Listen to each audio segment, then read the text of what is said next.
पाणी आम्हाला द्यावं, या 50 घराला लय पाण्याचा वनवास आहे। मी हात जोडीत येतो मला, हे बघा मताच्या टायमाला लोक येतय आणि पुन्हा कोण मेलय का, कोणी त्याला कुत्र्यानं ओढून नेलंय मताच्या टायमाला द्यावं, किती बी याव द्या पण तो पायाच पाडणार आणि पुन्हा नाही अगदी बरोबर बोलतो।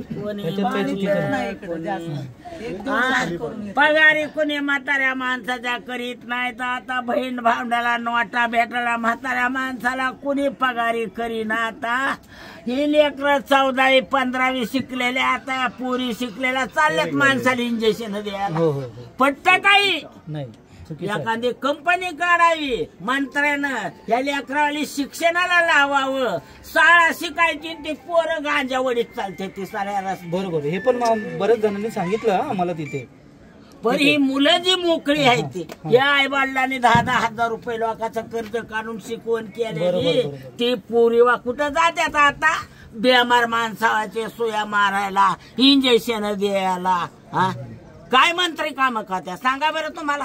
बरोबर, त्याच्या स्वतःच्या 10-10 फॅक्टऱ्या इमायनं फलानं गरीबाला काय?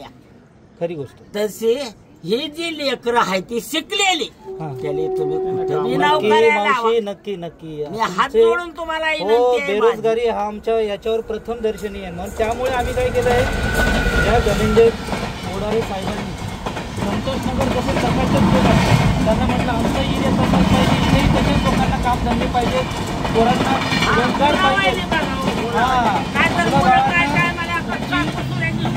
सगळ्या गोष्टी आम्ही पोहोचवल्या, मग एवढं 15 वर्षापासून नगरसेवक तुमचा हेच नगरसेवक झोपडपट्टी इकडे पण आहे, संतोषनगर झोपडपट्टीच आहे, तिकडे का विकास? म्हणून मावशी संतोषनगर ऐका ना मावशी, मावशी विकास झालेला आहे, त्या माणसाने विकास केलेला, संतोषनगर पण झोपडपट्टी आहे, नगरसेवकाला निवडून दिलं त्या माणसाने विकास केलेला नाही। 2 वेळा तुमचा महापौर झालाय, चुकी झाली आपल्याकडनं, ती चुकी झाली। 2 वेळा महापौर केला आपण त्या माणसाला, 2 वेळा महापौर केलं तुम्ही या माणसाला, तरी तुमच्या एरियात विकास नाही। आमचे बोडारे साहेब, आमच्या संतोषनगर पण झोपडपट्टी आहे, त्या एरियामध्ये काय झालं? मी पैसे देईल मला वोटिंग मिळेल, हे चुकीचं आहे।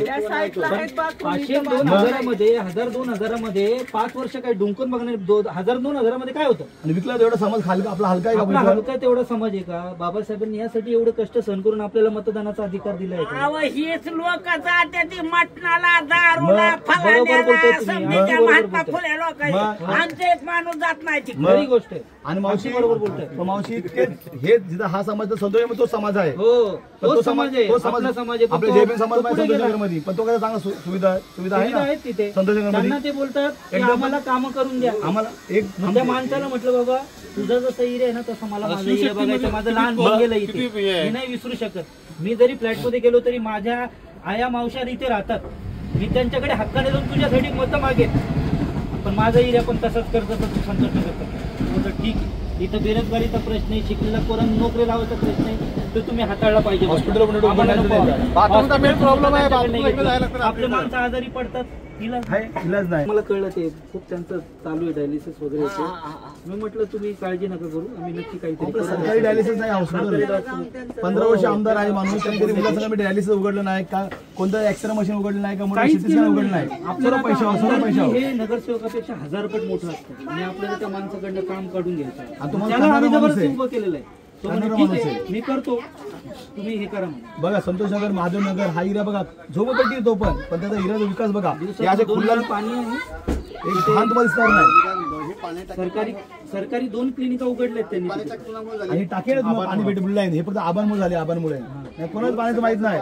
वडरे साहेब सकाळी 6 वाजता उठतात, फार केम इथं कुठं रमाबाई टेकडी, हा या वर्गामध्ये गंभीर आहे, आपण तो प्रश्न एरडीवर घेऊ, निवडणुकीच्या आधी टाकी आबांनी बनवली, लाईन आबांनी टाकल्यात।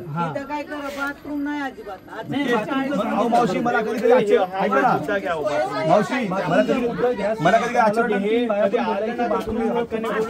मावशी, मला कधी काय आश्चर्य वाटतं, मला कधी आश्चर्य काय वाटतं, 15 वर्षापासून तुम्ही सहन कसं करतात? आमच्या इथं 2 वर्ष, आमच्या इथं 2 दिवस आले, 2 दिवस पाणी आलं, आम्ही सर्व आबांच्या घरी जातो, आबाला डर उघडायचं, ते उघडून पहिले चाय पाणी द्या आम्हाला, नंतर विषय विचारणार। आपलं वरतीच ऑफिस आहे, आपण आबांबरोबर एक मिटिंगच लावू. हा तुम्ही या आमच्याकडनं. आता तुम्ही सण कसं करता 15 वर्षी मला ते आश्चर्य वाटतं 2 वेळा महापौर झाला माणूस हो मग हा हिरे एवढ्या घाण एवढे आजार वाढतोय माझ्या वर्गात होता 8वी ते 10वी मला एवढं माहिती नाही.